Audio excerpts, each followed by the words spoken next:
Somewhere this morning, in an office you will never see, somebody started a job they were not good enough to do.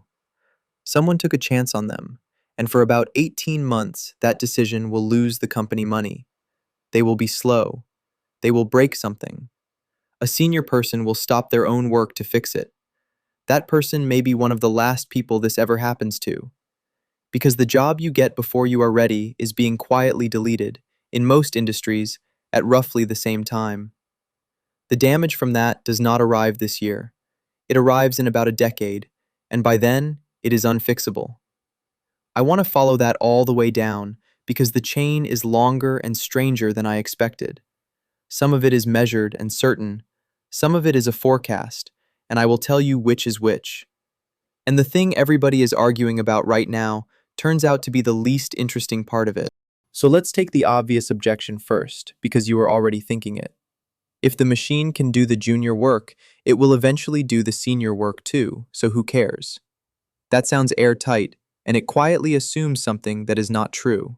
It assumes seniority is a harder version of the same task, a bigger spreadsheet, a longer document. It isn't. Ask anyone who has been doing a job for 15 years what they actually get paid for. It is almost never the work. It is knowing which work is about to go wrong. That is not a skill anybody was taught. It is a residue, left behind by having been wrong before. Every experienced person you have ever worked with is a former disaster, wearing better clothes. They know that supplier is unreliable because they trusted them once, in 2014, and it went badly. You cannot download that. You cannot prompt for it. Which means seniority is not something a company hires. It is something a company grows. And the growing happens in exactly the place that is being switched off. Look again at what an entry-level job actually was. The filing, the first draft, the basic code, the notes nobody read. Companies always believed they were buying cheap labor and getting a slightly worse product. They were not. They were running a training ground, and the work was the byproduct. The junior was not there to do the task well. They were there to do it badly, near somebody who could see. That is the whole mechanism. Proximity, plus permission to be wrong, plus time. Take one of those three away, and you do not get a cheaper senior. You get no senior at all. So when a company removes that role, it thinks it has cut a cost. What it has actually done is close the only factory it had, and the factory made the people who run it. And nothing on any balance sheet anywhere records that, because the factory never had a line of its own. Give that a name, because everything else hangs off it. Call it the missing rung. The bottom of the ladder is not the least important part of a ladder. It is the part that decides whether anybody can get on it at all. Now the arithmetic, kept short because the numbers are not the point. Roughly 50,000 job cuts announced this year have been explicitly linked to AI. That is about 1 in 6 of the 300,000 cuts announced so far in 2026. Amazon cut 16,000 roles in January on top of 14,000 the autumn before. Those are big, frightening numbers, and honestly, they are the least useful ones here. Here is the number that actually tells you something. Unemployment for recent graduates is running near 5.6%. For the workforce as a whole, it is about 4.2. Notice how odd that is, because it used to be the other way round. Being young was an advantage in a hiring market. Cheap, quick, no bad habits, no salary history. That is flipped, and it is flipped in the space of about 3 years. The economy did not get worse. One end of it did, and it is the end everybody has to enter through. We are all watching the total, and the total looks survivable, and the total is hiding the shape. Now, the bit that made me want to make this video, which is the timing. Ask how long it takes to make somebody genuinely senior. Most people who do it say 8 to 10 years. So run the clock forward because the pattern is the whole story.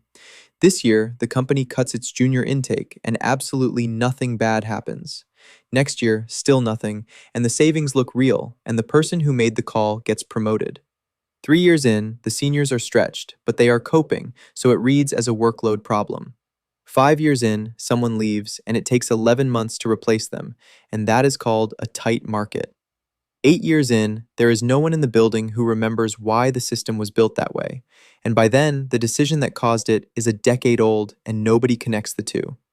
That is the most dangerous shape a problem can have, a long fuse and no alarm attached to it. Every single year in that chain, the books look better than the year before. Every year, the thing that would fix it costs more than the year before. Compare that with a normal bad decision, where the pain shows up fast enough to teach you something. Here, the feedback arrives after the person who decided it has retired, so this does not get corrected the way markets are supposed to correct things. It just quietly compounds in 10,000 companies, none of which are talking to each other. Now, the consequence I think matters most, and it is not the one about robots. When the paid entry job disappears, the door does not close, it moves. It becomes an unpaid internship, or a master's degree, or a year of building things for free to prove you can.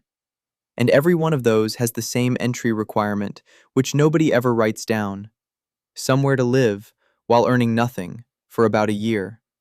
So the question stops being who is capable, and starts being whose family can carry them for 12 months. Two people, same ability, same degree, same week of graduating. One has a spare room at their parents' house 40 minutes from the city. The other has rent due on the first of the month and no one to ask.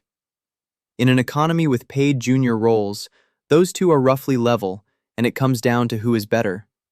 In an economy without them, one is already 3 years ahead before anybody has judged either of them. The entry-level job was doing something nobody credited it with. It was the last common door, and it did not ask who your parents were. Read that twice. It is the part I did not see coming. The technology is neutral. The thing it removed was not. Now I have to be straight with you, because I have made half of this sound more certain than it is. Everything up to here is measured.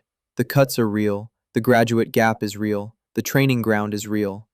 What comes next is a forecast, and forecasts about technology are wrong more often than they are right. And they are usually wrong in the same direction, which is too dramatic, too early. People said the spreadsheet would end accountancy. There are far more accountants now than there were then. There is a genuinely good case on the other side, too. A lot of entry-level work was miserable, and deleting it is not a tragedy. Nobody grew wise from photocopying, and the drudgery was never the teacher. Some people now do work at 22 that used to take a decade to reach, and that is real. There are roles paying well into six figures that did not exist 3 years ago. So the optimistic version is not stupid. It is that the rung moved up rather than vanished. I just noticed that the optimistic version requires somebody to deliberately build the new rung, and so far, mostly, nobody is being paid to. So here is where I think this lands, and there are basically three versions. In the first, experience becomes a rented commodity, and the people who have it never take a salary again. They contract at rates that look absurd today because supply collapsed while demand did not. That is good for about 400,000 people and quietly terrible for everybody else. In the second, the definition of senior simply slides downward to fit whoever is available.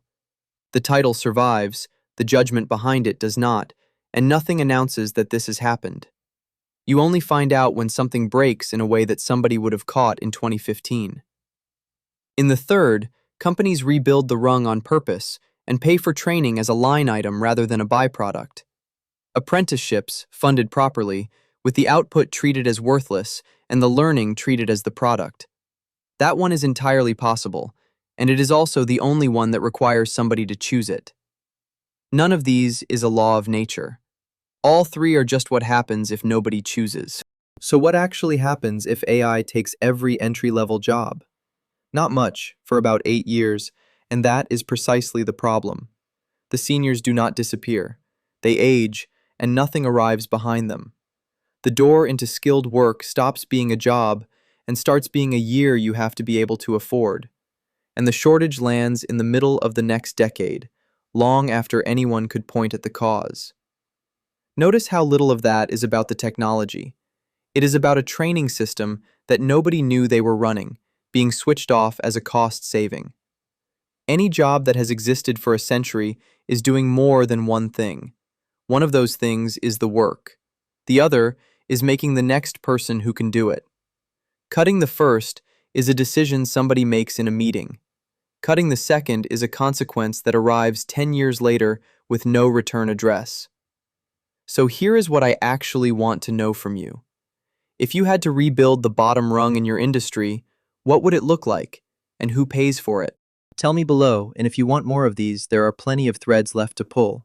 Subscribe, stay a while. I'll see you in the next one.